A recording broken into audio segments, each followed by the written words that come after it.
Cyrus Litwa. Mr. Cyrus Litwa is also a policy and a political analyst. Tonight, we are focusing on this matter to see whether justice can be found in a political process in Kenya or it can only be found in a judicial system. Remember, this conversation is also live on our Facebook page, that is CAC TV Kenya, and our YouTube channel is CAC TV Kenya. My name is Cornelius Omuse, and I welcome you to join us in this debate as we look into how these matters have been happening, focusing a little bit on how the Waititu case went and how the case of Anne Waiguru is proceeding. Gentlemen, good evening. Good evening. Good evening, Mr. Wabuge. Good evening, good evening. How have you both been since we were here the other time? Good. Yeah, still waiting for a breakthrough in this COVID-19 pandemic. And is there hope? They say hope at the end of the tunnel. Yeah, there's hope. I think reading on the media yesterday and the previous day, they were talking of some steroid that has proved to be, its efficacy levels is quite high. So we hope this will be our Rema opportunity. Now, there is this argument, a number of people are talking of, when you look at Corona, the number of those people are being discharged, and even the number of deaths, the cases of deaths are few. They're saying it's not as threatening as it's being said. How true is this matter? There are those talks on the streets. I think that would be quite an unfortunate approach or more a way of our thinking, because we have seen the effects of this thing in Spain, in Italy, in China. As we are talking, Beijing is on lockdown again, and schools have been closed once again. That speaks of how lethal it is. Our scientists have proven to us and told us that initially we were arguing that maybe the virus that is in Kenya is not as lethal as the one outside. But then Kemre came out and told us the strand of the virus in Kenya is exactly the same as the one that hit China and the entire world. So I think we want the first thing that we need to congratulate our medics and people in the front end for the job that they are doing. It speaks on our ability as a country that if we are well resourced, we are able to handle a pandemic of this nature. One. Two, we also need to also appreciate that our testing capability is low. Yeah. We cannot compare our testing capability with what is in the US, China, and everywhere. You know, we are doing at least 2,000 per day. What if we're going to mass testing where we are doing 30,000 per day? I think this is where the rubber will meet the road. I'm sure the spike will be very huge, and it will point to some crisis, I'm sure. Yeah. Let's hear also from Mr. Litwa. Are you with those people who are saying, this is a hot air? I cannot say it's an hot air just because it has not come to me or it has not affected someone. I don't know. One, I can say it is something that is there in the world, and the only thing that we need to do is to manage ourselves and follow the directives that are there. And also, what we also need to, what has always been worrying me and the concern that have been, where are these sick people? So yesterday, the briefing that is always done by the Ministry of Health, they confirmed that there are those people who have been tested, but they are not in the hospital. They are at home. Others, there's a problem with contact tracing.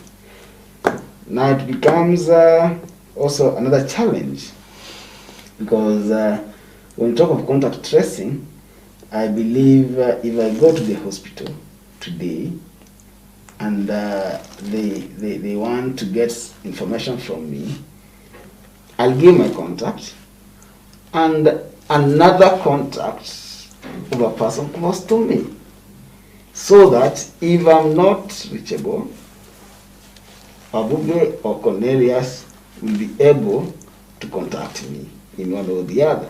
Because at times, the gadgets we have get lost, the gadgets we have get damaged, and we lose contact. But if I've given another contract, then I'll be easily contacted. So there is lapse in this area of contact tracing. Now, this disease is there. The question is, if we cannot manage the contact tracing, then what are we putting our Kenyans or other fellow citizens to? We are putting them at risk. So this is something that needs to be looked into. Let us have serious documentation so that we can have good management of this pandemic.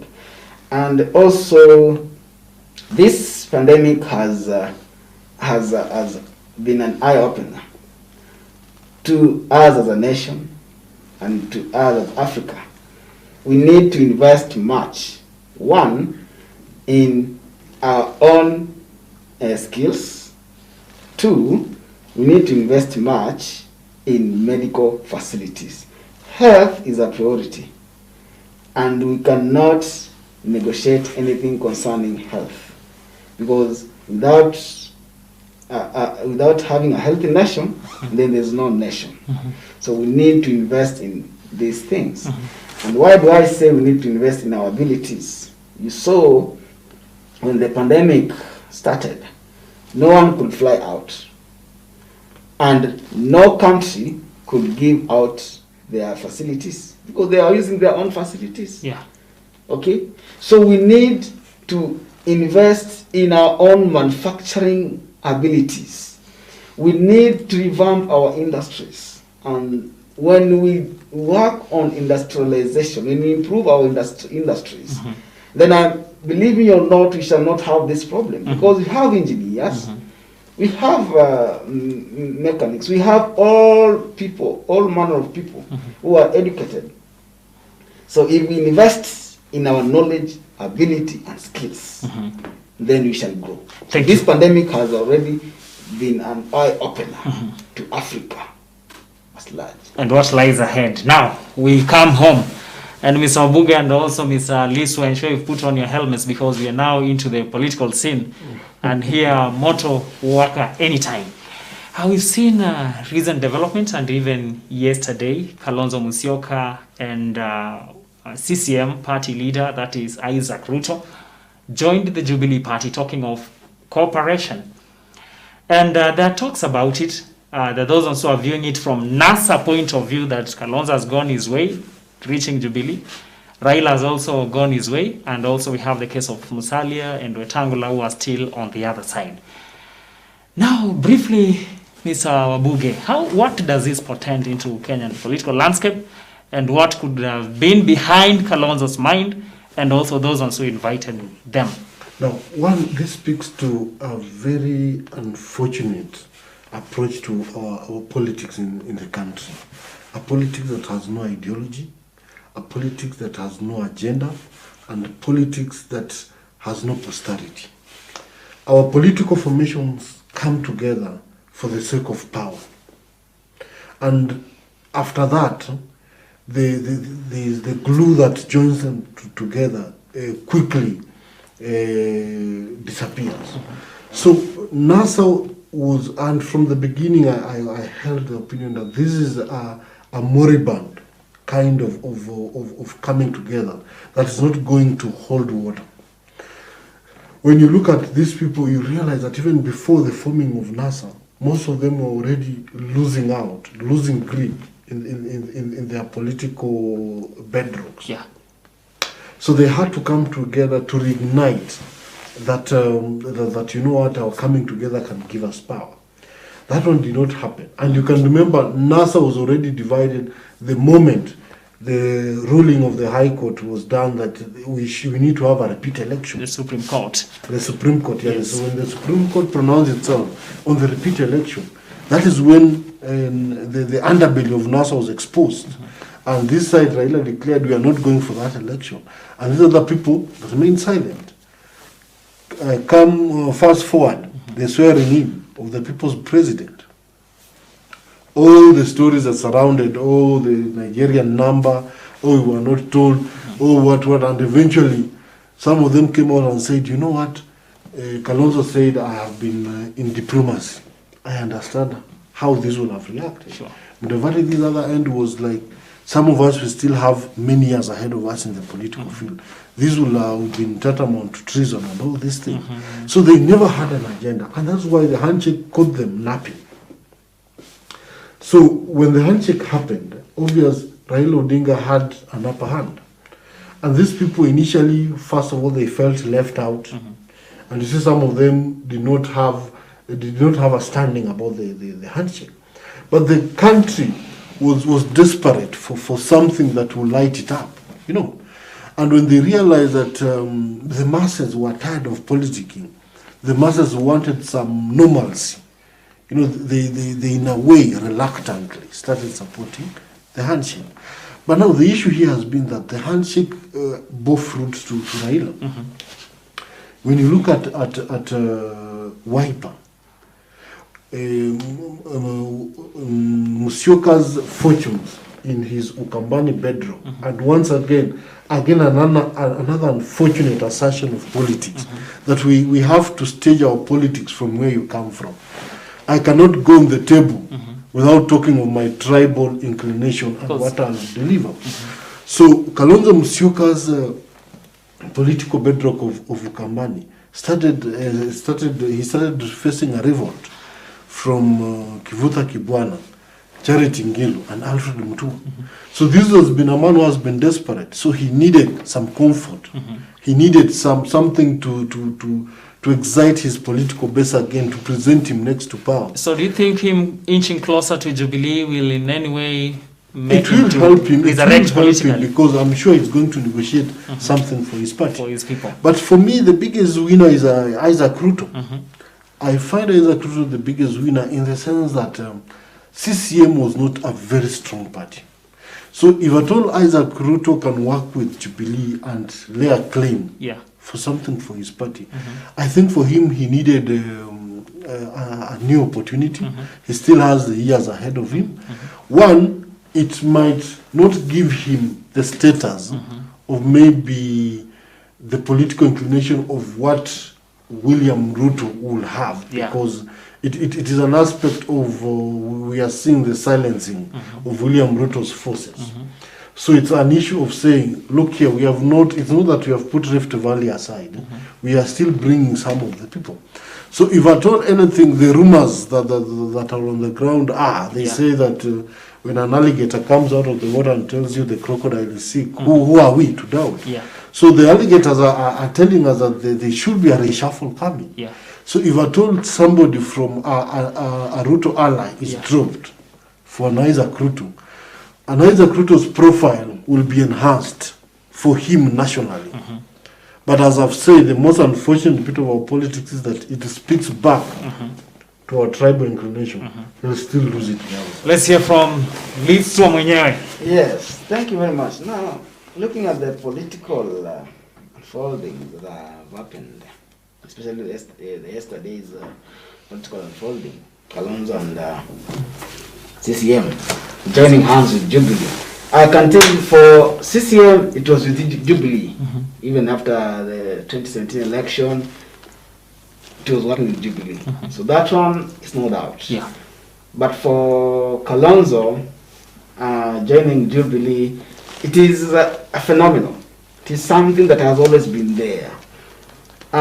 When it comes to change of regime, we've seen many people or many politicians with political parties join the ruling party.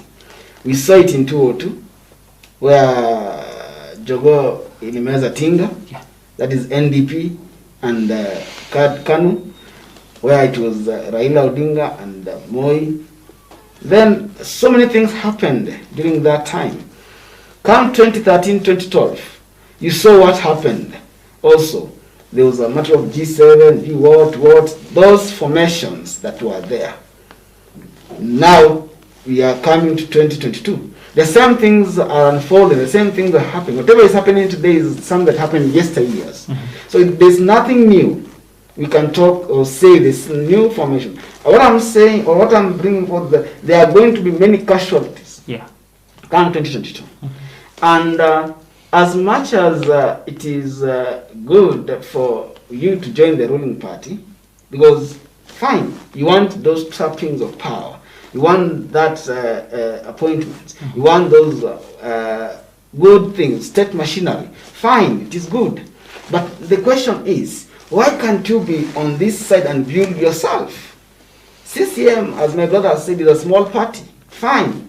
Then why can't you just be on the other side, build yourself strongly, okay? So that even if the other government comes in, you can work together, okay, with great numbers. Because one is a small party with very small member of parliament, okay? So we cannot say that it has, as much as it is good, it has done good side. It has also done injustice in one or the other, okay? Because one, you are killing yourself. What if they say, now you come to Jubilee, you sign a memorandum, now you're thinking of making Jubilee a formidable party.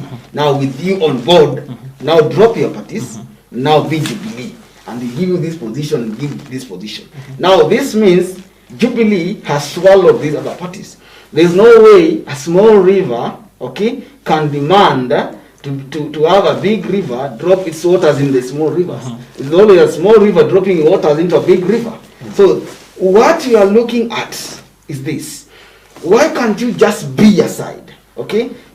Create yourself, be strong, okay? And then come 2022, negotiate for power, okay? For your people to enjoy. Why do you have to go and eat those leftovers? Because right now what is in Jubilee are leftovers, okay? People have already enjoyed, people have already made whatever they have made, they are satisfied. So whatever is there is leftover. Why do you have to go for leftovers and not think of a strategy on how you're going to create your own food and enjoy with your people, okay? Now, and another thing that I see is that when we talk of now parties and tribal things going into a political party, is all about lack of ideology. The parties that we have right now in the country, they lack ideology. It's all self-centered. This is what we call brick-faced parties. Because one, if it is a true party, okay, if it is a whole party, then let us have institutions the way they are supposed to be. And that is why I've always said there on various platforms that we have a lapse at the political parties office. This is an organization that is supposed to ensure that political parties are well managed, they are full institutions as per the constitutions. And any political party that does not comply to it, it needs to be done away with. Scrap it off, okay? Yes. Let us have party discipline. We have young people. If parties are institutions, then young people will get employment. Go to Tanzania. We have CCM. Go to South Africa. We have ANC.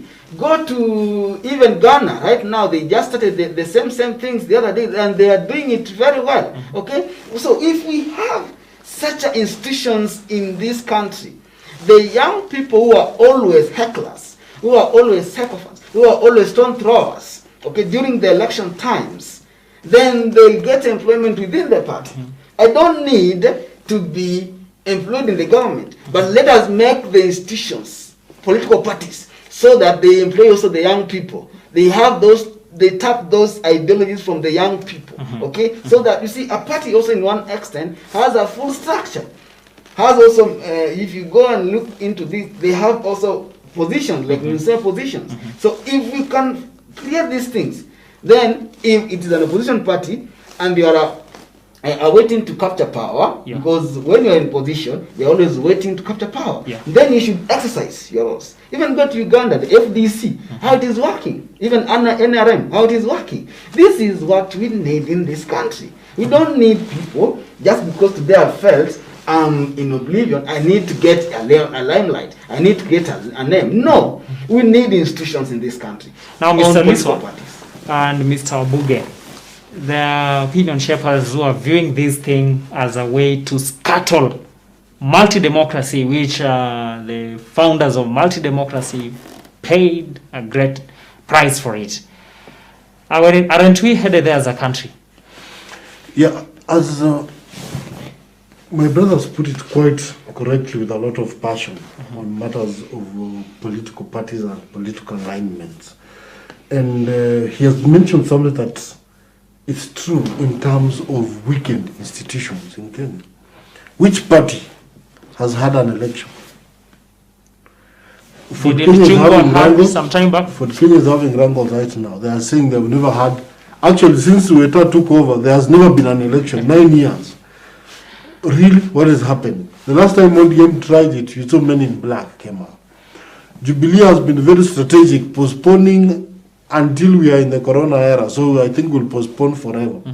Even parliamentary group meetings in parties in Kenya, it is unheard of. The structure of the register of political parties is just, it is in theory.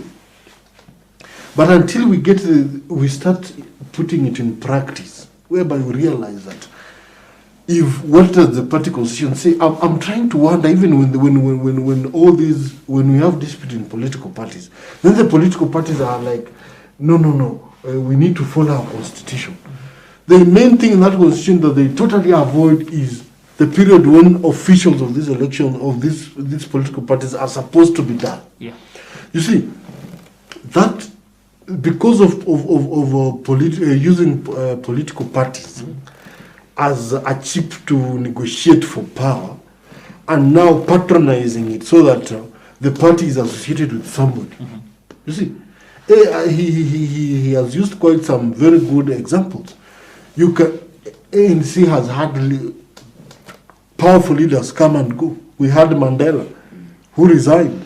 We had Thabo Mbeki, who was removed by the party. We had Jacob Zuma, again the party called him out and rendered him jobless. Ramaphosa right now is the president right now.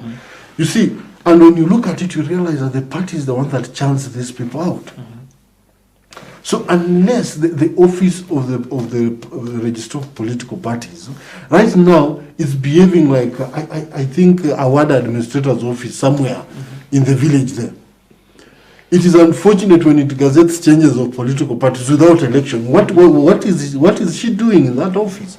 So in fact, if there is an office that needs to bring discipline in the Kenyan democracy, it was a well thought out. The office of the register of political parties, it was something that was well thought out. But whatever right now it's a mockery of why it was established. Right now we can confidently say this is a mediocre approach to managing political parties. If a political party, the only aim right now is how do we get the share of the monies allocated to political parties. Beyond that, everything stands. Now, let's come home. We've seen the Waiguru issue, and Mr. Liswa, you are here deliberately because the other time, what happened when Waitito was removed, there is how you commented on our show, and you talked of how the people of Kiambu have been served with justice. Another case of almost similar nature has arisen of Waiguru, though it's taking a different route. You remember the other time, the Tanga side were advocating for a particular approach. The Kieleweke side were advocating for a particular approach, that one of the plenary and the committee. But here we have this case. How has this approach been dealt with according to you, as per what you actually commented the other time? What I can say, based on these matters to do with devolution, I look first at devolution. Devolution is always was meant in the 2010 Constitution to deliver services to the people, okay, at the grassroots. That's why there was the establishment of counties, and that's why in the Constitution we have two parts. We have the county governments and the national government. The Constitution is very clear. We have two parts of the Constitution: the county government and the national government. The county government is a full institution that is run and managed by the governors, and the oversight officer of the county government is the Senate. Now, When it comes to impeachment and discipline and oversight, the Senate should play their role on independent. But as we speak right now, it is not independent. Senate is being controlled somewhere, okay? And that one, if you watch the debate, because I happened to watch that debate on the impeachment thing. Right now, we have fractions and functions. With this person, because this person is on this side, is not favored by this side, now this person has to be fired. And because this person is there on this side and is favored by this side, this person has to be coerced and just be massaged, handled with care. That is the impunity. Whether you have committed a crime or not, it depends on where you stand. That is what you are concluding. That is what the Senate has now proven. Now, when you look at the impeachment of Governor Waititu, it was well served. It was well had. And why do we talk of the committee? Why do you dispute the committee and advocate for the whole house? Okay? One, for the committee, when the governor will be interrogated or the governor will be facing the committee, you won't get that report. You won't see. You won't hear. Okay? Because once the 6 senators vote against, okay, then that is final. But when the governor is there in the full house, the MCAs have tabled their issues, they are also that in the full house. Because one, we should remember, the parliament and the Senate, these are also courts. And the parliament can jail you. That is the role the parliament of Kenya is not doing. A parliament can jail you. One, because when you face the parliament, you are there like you're in court. Okay, you need to defend yourself. And if you're found guilty, then let the law take its course. When the governor will appear in the Senate, when the Senate is seated in the full house, everyone will be seeing how the governor is defending himself or herself. How the MCAs table their accusations on the governor. Then everyone will see the truth and the false. Okay? But when it is under the committee of 11 people, my friend, things can be done there. And anything can happen. Okay? So, justice will be served. And you remember the case of Wambora. After he has been declared he's fine, he goes back to Embu. Embu stood still for almost the entire period. There was no development, there was nothing because of those squabbles. He goes back, the MCAs and the county people don't want him. He goes back, the MCAs and the people don't want him. The courts reinstate him, the Senate reinstates him, but the people don't want him. This is the same case that will happen to as at now. Now, Mr. Wabuge will come into the second part. We are briefly going for a break. But then he has to, one of our viewers is asking that they are not really understanding the difference between a committee and plenary or the whole house, and what are some of the circumstances that can lead a case to be recommended for the plenary or the special committee. But your opinion will come in the second part of the show. Before we go for a commercial break, now you have to inform our viewers. Basically, the element of the plenary and the committee, these are 2 ways that an issue can be prosecuted in the House. And basically, we saw, my brother's right to put it, the aspect of Waititu, whereby Waititu went through plenary, where he came with his legal team. He had to explain to himself the accusation that has been leveled against him. So that one is the first way of how an issue can be handled through the Senate. The aspect of committee is also enshrined in the standing orders of the House. That in a case whereby the members feel that maybe they might be stretched because of one reason or the other, they might then appoint a select committee of senators who can then go listen to their case.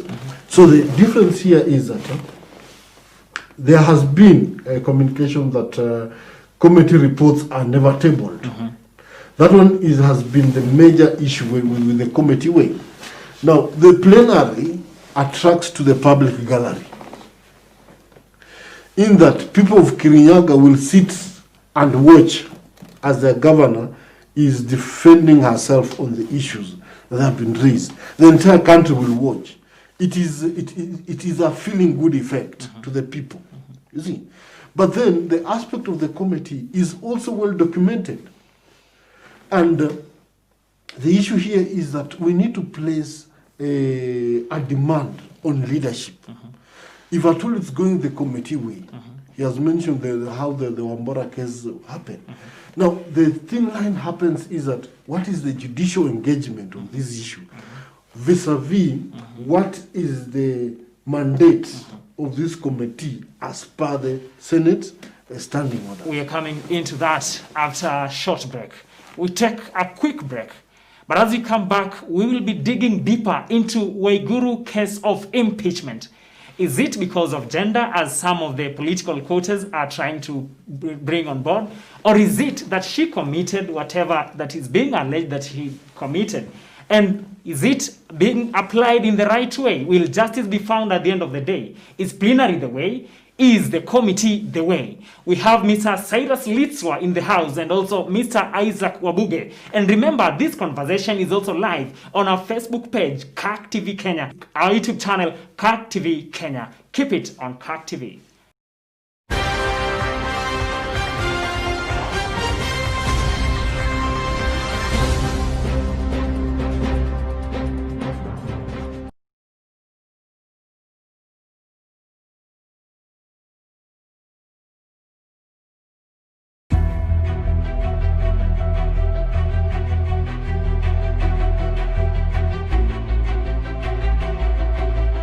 Tangu mwishoni mwa mwaka jana, homa ya virusi vya corona yaani COVID-19 imeibuka kuwa tisho kubwa la kiafya. Maambukizi ya homa hii yameenea ulimwenguni kote, wala hakuna aliye salama. Serikali kupitia idara ya afya imeweka mikakati miongoni mwao ikiwa uchunguzi wa homa ya corona miongoni mwa wasafiri katika mipaka yake yote kote nchini.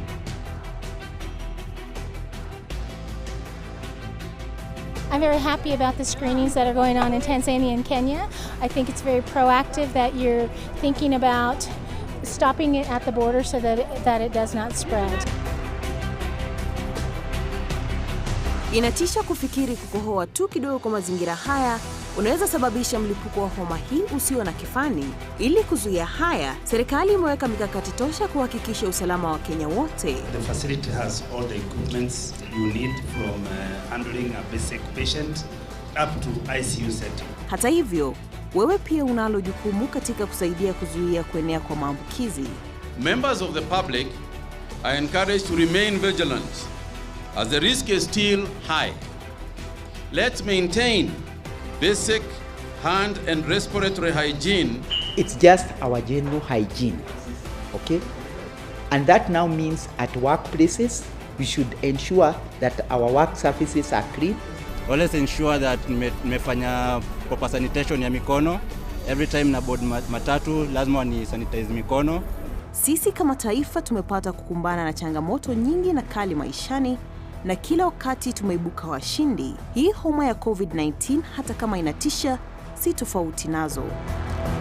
Komesha corona, zingatia maagizo kutoka Wizara ya Afya. Nawa mikono jinsi inavyostahili.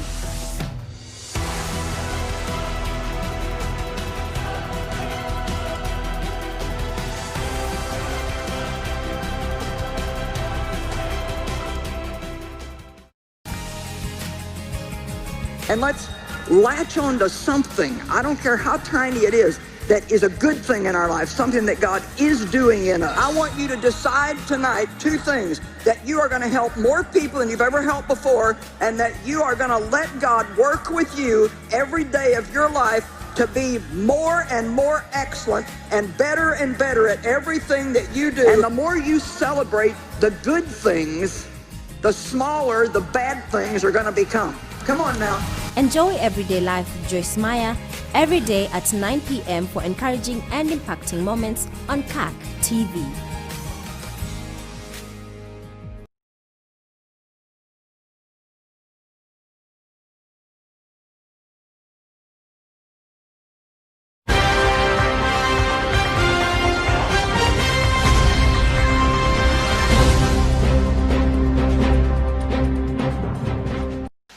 Welcome back, and many thanks for your overwhelming responses and also having taken your time to tune into CAK TV to watch Power Brief. And tonight we are looking into the possibilities of finding justice in a political process.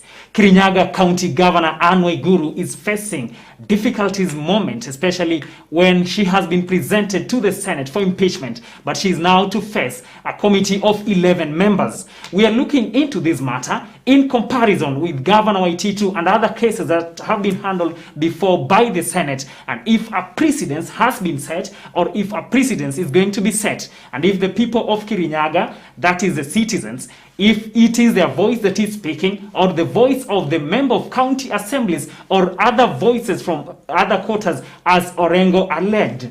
We have Mr. Cyrus Liswa and Mr. Isaac Wabuge who are taking this debate to another level. Gentlemen, before we went for a break, Mr. Wabuge, you had actually defined what's a plenary and what is a committee. But again, you are to give your brief analysis or your take on how this all matter has been handled in comparison to the previous case in January where one governor lost his seat. Yeah, I think the issue about plenary is, yes, there's a precedent that was set, and actually democracies, judicial engagements, and jurisprudence, as lawyers will define, is built through precedents. That is right. But then we cannot hold and say there was a precedent because of Waititu. Yet we also have had other cases.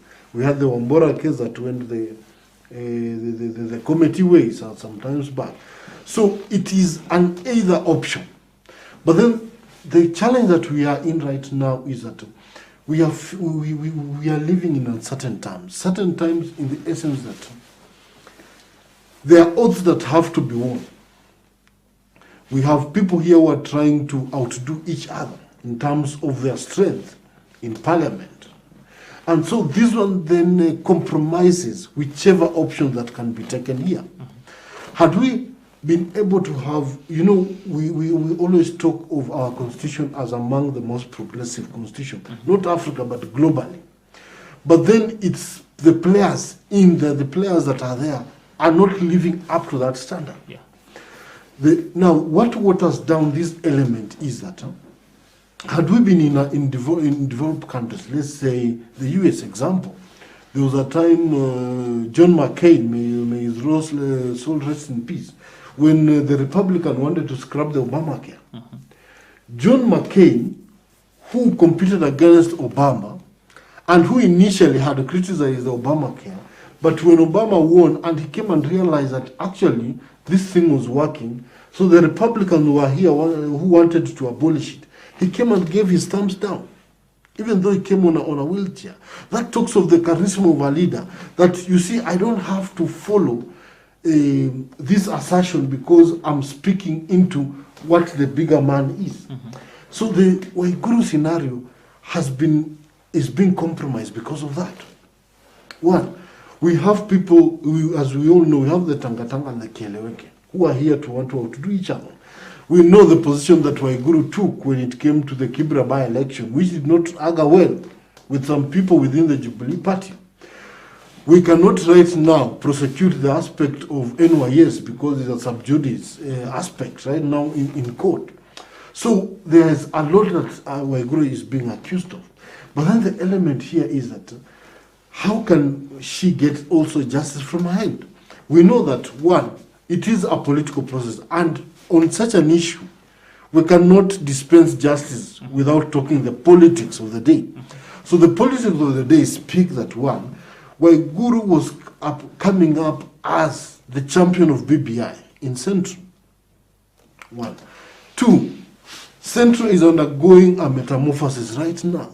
Their kingpin is going to be out of the political scene in the next 2 years. They are in search for somebody else.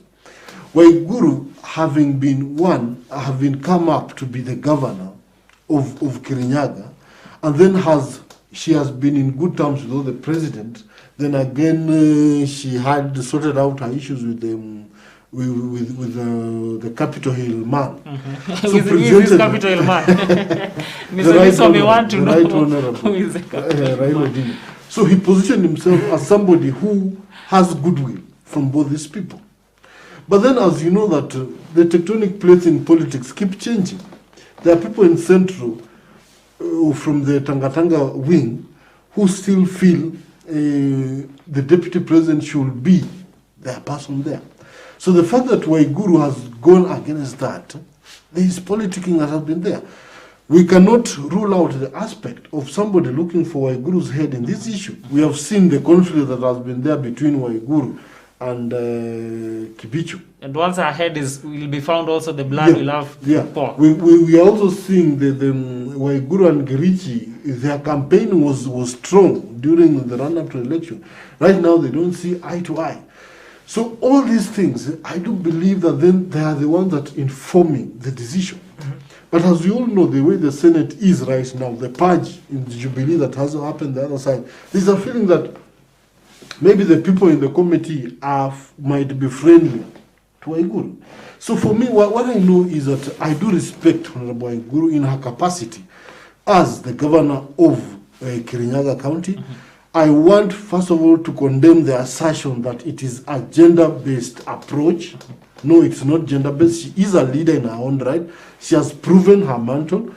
The challenges that she's going through will either strengthen her more, depending on how this one will go, or will be a setback to her. But I do believe if she recovered from the challenge on NYS and still got this job, I think I can rightly say she's one of the proverbial cats with 9 lives. Now, Mr. Liswa, you had spoken of precedents, but Mr. Wabuge has talked of things have not been the same way in the Senate. Imekuwa na kesi ya Wambora, Granton Samboja, but things have been handled in different ways, in particularity. Now, are you for the idea that a precedence was to be formed? Or is it time that Kenya has a precedence in the Senate while handling governance? One thing, you see, power belongs to the people. Why do I sit down to watch Parliament? To understand the legislation process, to know what they are legislating, to know what they are oversighting, okay? Yeah. So that I can be informed. Somebody else also in the village is also watching the Parliament. Why do I need to sit down and watch a plenary that is oversighting the governor over queries, over audit queries and other things, and misappropriation of funds? Because I want to understand it better, what was wrong and what was right. Unlike the committee way, whereby few individuals will go and sit. And one thing I can tell you for sure, I don't trust that committee. That committee is full of incompetent persons. Incompetent in which Why am way? I saying? A number of senators in that committee are nominated. One. So they pay allegiance to someone. That's number one. Number two, the chairman of the committee. A minute, is my brother here trying to say nomination is an aspect of incompetence? We saw it, and that one is not a matter of questioning. One. Okay, you're incompetent before you're nominated, or when you're nominated, the thinking right goes up. Why am I saying they're incompetent? Because the process of nomination in this country, we all know. Why is somebody nominated? One, because somebody is a girlfriend to someone, or someone is a friend to someone. I don't think so. That's why nominations are done. No. I beg to disagree. And you see, my point is... Let us set it right. Or you want to settle it before we go? What I believe is that... My point still stands. The people, the committee that has been chosen is full of incompetent people. Why am I saying so? One, and as I said, the nominated senators, majority of them. Two, the senator, the chairman of the committee, or the chairperson of the committee, is also another person who is championing for the same thing that Waiguru is championing for nationally. What is that? Another thing. You have to be open and tell me. Don't fear. And another thing is, other senators who have been also given the chance to sit on that panel, okay? Even if you take your day, 20 days sitting on the television watching the Senate proceedings, they don't contribute anything in the Senate. Like Senator Anwar of Lam, what does he contribute to the Senate? Nothing. The nominated Senator Paren, what does she contribute? I've watched Senate, but I've never seen anything she contributes to the Senate. Unfortunately, my brother is talking of watching Senate instead of saying, I went through the Hansard. There are two different things when we're arguing about Even somebody's if you go to Give me a minute. It is unfortunate for you to unilaterally say these people are incompetent because But Mr. Wabuge, no. Before you proceed on him, I'll give you the chance. He has said that he took his all day watching and he never saw Mr. Wabuge in this sense, not you, but Mr. X and Mrs. whatever and Miss whatever, speaking anything to the end. That is where his concern is coming in. No, not at all. Not at all. Now, okay, he was answering. He was giving something on the answer. There are aspects that you'll realize that this person did not stand up to argue. In fact, when we are talking of this, he might not have stood up to argue this case or to prosecute this case, but that does not judge his mentality in terms of the technical experience that he gives. That is where we forget. We think that going to parliament is about talking on the plenary. No, there are technical engagements that some of these people go there to. There are some nominations that go there because of their technical aspect of it. That's why you are taking. What are these technical aspects, Mr. Wabuge? Let me cut you short because if someone cannot argue on the floor of the House, you see, that's if this person cannot be seen to be articulating matters, when you're doing technical, if it doesn't pass through the process of the House, that's why we are talking about their impact on the Hansard. He watched TV that day. That person may not have contributed to that debate on that particular day. That doesn't mean this person has never contributed in parliament or there's no bill around it. You see, when we look at the work of a member of parliament, apart from oversight, legislation and representation, legislation is the strength, is the backbone of a member of parliament, between the Senate or in the county assembly. So if that is the basis of judging, then we can outrightly say 90% of all these parliamentarians have been incompetent. Because we need to see a bill in these people's name. We need to see bills of representation. And that is the aspect that I'm talking about. So as much as the nomination exercise is skewed, that much I agree with him. It is skewed to favor party loyalty. So, Mr. Wabuge, Mr. Liswa, there's something that Wabuge was crying that you have to withdraw. I know he has a political party that is running. I want to affirm suppose tomorrow he nominates you. I want to affirm my statements. You see, I don't differ with all nominated members. I have a nominated person who has done very exemplary job. We have Sakaja when he was in parliament. He did an exemplary job. He has bills that he passed. Okay, we have even Isaac Mwaura. Okay, who has done exemplary even in parliament when he was nominated, and right now in the Senate when he has been nominated. So, but we have few members, even they cannot legislate. I'm telling you the truth. Even if you got that answer, you'll confirm what I'm telling you. But they are just there just because they are there. Okay, just because of party knowledge, or they bribe their way to there, whichever way they bribe their way. Okay, and I affirm my statement by saying that team is still incompetent. Now, so I can still not trust it. Okay, let's get back to you before we get to Mr. Wabuge. Looking at the plenary, where people talk of numbers, and even the committee, people talk of numbers. What do you think the committee denies the plenary on the advantageous part to get justice for those ones who are seeking justice through the Senate? The only thing, as a voter, okay, I will not be able to see the proceedings or to hear the proceedings, okay? It will only be done by the committee. And once the committee gets its findings... Will the committee proceedings not be aired live? I don't know if they are going to be aired live. Wabuge, will it be aired live? They will be granted on some budget. And then another thing... Are lawyers allowed to appear? Yes, they appear. Another thing is that the report, once they have concluded their issues, if they find her that she's not, or they find whatever governor has no things to be questioned as per the constitution, the report is not brought back to the Senate. It remains to the committee. Okay. Now, with the plenary, we are able to see whether the person will be found guilty or not. What I'm saying is this: it's not a matter of when somebody goes to the plenary will be found guilty. Okay? No, it's not about being guilty. What you talk of transparency and accountability, let that person understand.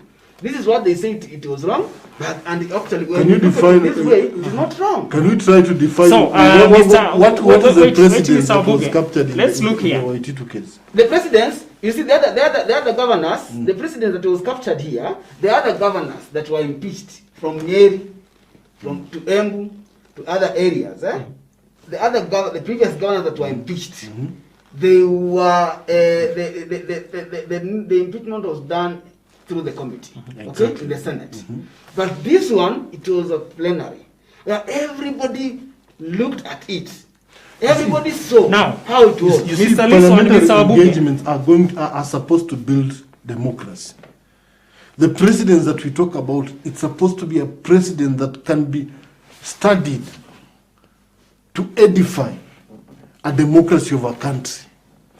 The issue that the people of the committee are arguing is that we have had more cases in committee that have been built on, that can be researched on, that can be used to build an argument. Not just because we want to crucify this person or we want to get this person off the hook, but it is a judicial jurisprudence in some way to define that. You see? And that's what we are saying is that the committee way has been defined into such. There has been some settings about it. The plenary about Waititu was a feel-good effect that he was given time to argue, that his lawyers spoke. But in terms of building, the legislature's ability to create a scenario that can be looked up to for ages to come, where was it? Nothing. Okay, I want to ask you a question. When you talk of the precedents and all those things, one, my question is this. Does it mean the plenary, it is something that was introduced to the Senate that day? So to it is unconstitutional? No. Or the plenary is the only rightful way so that to serve justice to an impeached governor? The issue it is because not unconstitutional. It is very constitutional. They are all constitutional. What we are trying to say is that we are trying to build a democracy. Remember, countries like the US, they don't have a written constitution. Their constitution is made up of precedents, of acts, of how did we define this issue that can speak for posterity. What we are saying is that the plenary does not give that chance for building cases for posterity. You see, what we are saying is that the plenary gives people an opportunity to argue, but the committee defines how this thing is handled. It defines the issues there. So, in other words, Mr. Wabuge, you're trying to say that the committee is more advanced when it comes to particularity, clarity, and keenness. Exactly. Now, let's go back to our brother, Mr. Cyrus Litso mwenyewe. Cyrus is talking of, is dying for the plenary. Okay? Now, I want to establish from you, Cyrus, your route to the plenary. Do you think it will offer justice or the practicality of it? Because if we go back, we realize that the number of senators who voted for committee were more than those ones who were for the plenary. So what are you aiming, or what do you think the people of Kirinyaga or those ones who feels aggrieved will achieve through the plenary? Through the plenary. What do you think will be achieved if it gets there? For the achievement, even the entire Kenya, okay? What you can say is that, one, when somebody is there on the plenary, you are able to defend yourself publicly, okay? When everyone is seeing you and everyone is listening to you, and everyone has that time to listen to you, okay? And see how you are defending yourself, bringing the facts to light, and the fictions also to light. So this is what it's called, what I can term as being openness, okay, to one way or the other. Unlike the committee, only few, yes, it will be televised. I don't object, but how many people will take time to sit down and watch it or listen to it because of that time? But you see, for it was a specific time, a specific date. It's there. Now this report will be handed over to the Senate. If there'll be queries, then it will see the letter. It will have a debate in the Senate, in the floor of the House. If it has no queries, then it will just go back to the records for future reference. Which again, voting will be used to determine. Okay, so these are some of the things that I'm trying to look at. Okay, and that's why I say, because this is all about counties. You're talking about monies, leave alone the individual. we are talking about monies, okay? Spending, budgeting. Now, when it comes to accountability, this small person wants to know why my governor was impeached. Now, Mr. Liso and Mr. Obuge, let's look into this thing. A number of scholars, especially in the legal field, and even some of the political scientists like yourself, the two of you, were saying that you might have very good arguments and very good grievances, but the approach that you take may decide whether you get it or you don't get it. And one of it is this matter of the people of Kirinyaga through the MCS, or MCS through the people. We don't know who is through who here. It will be determined at the end of it all. Now, them having taken the Senate route, Senate is a political office or a political place. Do you think that you can get justice in a political process? That is our focus tonight. Is it possible? It is possible. It is possible because it is giving an opportunity for the you see, whatever that happened when MCAs impeached Waititu, you see, that one speaks to the maturing democracy in this country. You see, that one is something that we need to laud such issues. For the MCAs bring out this issue and saying we want to hold you accountable because it is you who is in charge. You see, so when giving this person an opportunity, yes, it is a political engagement, and it will also give Waiguru a chance to also go and speak her issues and say, these are the issues that I've been having with my MCAs, or the aspect that they have defined as this is the aspect here, you see. So there is justice in all this. What we are just trying to say is that as we seek something that can define a justice, let us not say that we are picking committee because the people we are going to appoint there are they cannot deliver on their mandate. No, we do believe that yes, the composition of this, every person when you are called upon to deliver on something, we do believe that you are holding this position in trust and as per the constitution. You see, if today I am the head teacher of a school, I will be recognized as head teacher of this school, and I'll hold this position in trust to these people and the mandate that I've been given, not in me as a person, because I might have my own flaws as an individual, but as an office bearer of this, it gives me, it is backed up by the constitution, you see. So that's why it is right for us to give the benefit of the doubt to the senators who have been selected to sit on this committee, that they are going to dispense justice. Yeah. And as they dispense justice, what about my argument about the committee is, it is building on the aspect of how to handle devolution issues. If at all 45 senators voted for it, even if it comes to the plenary, at the end of the day, they might be voting again on this. So if at all 47 have already voted for this, it seems it's speaking that they have confidence in this. And it's only right that even the accused person is given an opportunity, as opposed to trying to give him this chance, but already ready with how we are going to frustrate his bid. It is not about removing Waiguru as the governor. It's trying to address the issue. It's trying for us to leverage on the knowledge and on the aspect that will come out of this to strengthen devolution, but not Waiguru per se. Let's get Mr. Liswa. Let's get from you. Our time is up. Let's get from you whether it is possible to get justice in a political process, because lastly, in summary, there is a question that will come whether grievances can be taken through the judicial system or through the political system. I can tell you justice can be served through a political system. It can. Because we have three arms of government: the executive, the legislature, and the judiciary. These are three arms of government.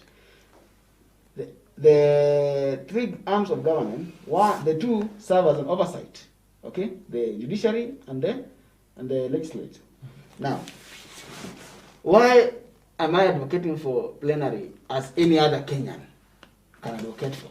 One, remember, this is a person who has been implicated when even she was a devolution minister. Okay? She has been implicated. So you're trying to say that So- when it walks like a duck, quacks like a duck? Yes. It is what? It's a duck. So this person has been implicated, not once. She has been implicated twice on an NYS saga. Twice. Okay? Now, the same person has been implicated in the county over misappropriation of funds. So, and you've never had a chance to hear her even defend herself in the courts. No. Okay? The other time we just had the EACC has cleared her. Okay? So these are some of the things I and any other Kenyan would want to understand. Why is she always implicated? Can she come? You saw Waititu came and defended us himself before the plenary and before even the entire nation, everybody was watching. So I want to understand myself, actually, is it right to always vindicate this person over all these issues and sagas? What is wrong for her to always be the one? When you, at the national level, she was implicated. At the county level, she's implicated. Then why her? These are the questions that I and any other Kenyans is asking ourselves. And the justice will be served. Whether it will be 45, I see they are all following the constitution at the end of the day. That's why we say justice will be served. Either way, because the constitution is being followed to the latter. Because justice cannot be served without the constitution. They all refer to the constitution. Now, whether she goes to court, the same court will use the same constitution. Because we don't have a different constitution for the parliament and the courts. We have the same constitution that will be referred to. Okay? So the same constitution will be used on the plenary, the same constitution will be used by the committee. Okay? So, but what we all just want is to hear her defend herself there. So both of us have agreed that justice can be found even in a political process. Now, the committee is meeting next Tuesday, and expectations are rife on the skies and everywhere in the atmosphere. People are saying, hii ashapona, hii ashapona. Your parting shot to the committee and all those who are being accused to be baying for blood, and also those who are being accused to be speaking from the fence or from any other direction, telling the senators or the committees that handle this in this manner. Your parting shot as patriotic Kenyans as far as justice being found is concerned. I'm a believer of the institutions, and every time an institution is charged with the noble responsibility of dispensing or prosecuting an issue like what is before them right now, I do believe it's only right that we give them a chance, and we hope that they will make decisions not based on who is pulling which strings from there, but because the people of Kirinyaga deserve justice, and Waiguru as also as an elected governor also deserves a chance to be heard. Many thanks, Mr. Wabuge. Sir Litswa, in summary, your parting shot, I've seen this thing has really gotten deep into you, and you want these people to get justice the way you fought for the Kiambu people. How can I say is that justice, everyone requires justice. Be it the accused person or the other person. Everyone requires justice, and justice has to be served. The only way is that let us uphold to our constitution. Let us follow the constitution, and let us do the right thing at the right time. And we people, let us get the power, because Schedule 1 of the constitution says that power belongs to the people. So let us own that power. These leaders are there we chose them. They are there at our own mercy. So let us exercise our rights. And let them also learn to listen to us. Let them not go there, even if I'm elected today, let me not go there and become so rude to these people, because they are the ones who elected me. They elect me today, tomorrow they refuse to elect me. So let us serve our people with dignity. Let us be the servants of the people, okay? And not masters. That's what I can say. Many thanks, gentlemen, the political scientists, the political analysts, for finding your time to be here with us on Power Brief. It's been a good engagement where we've looked into the corona pandemic in summary, and also the merging of political parties, that is the CCM, Wiper Democratic Party of Kenya having come to have a post-cooperation with the Jubilee Party. And lastly, we've looked deeply into this possibility whether justice can be found in a political process. And our guests have opined that it is possible only if the law is considered. Because even if they say that even if they go to the judicial system, still the law still remains to be the law. We appreciate your overwhelming responses on our social media platforms. Till next Thursday, from me, Cornelius Omuse, I wish you a good night.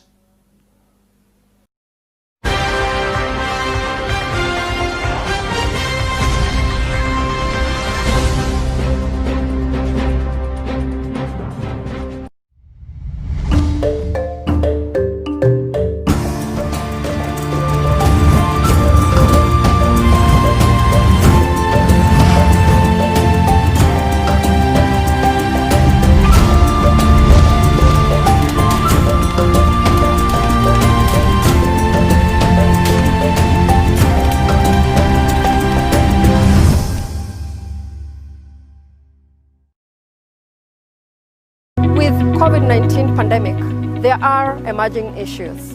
Relationships, family issues, emotional challenges like anxiety and depression, lack of basic necessities like food, house rent, and such. This is the reality on the ground.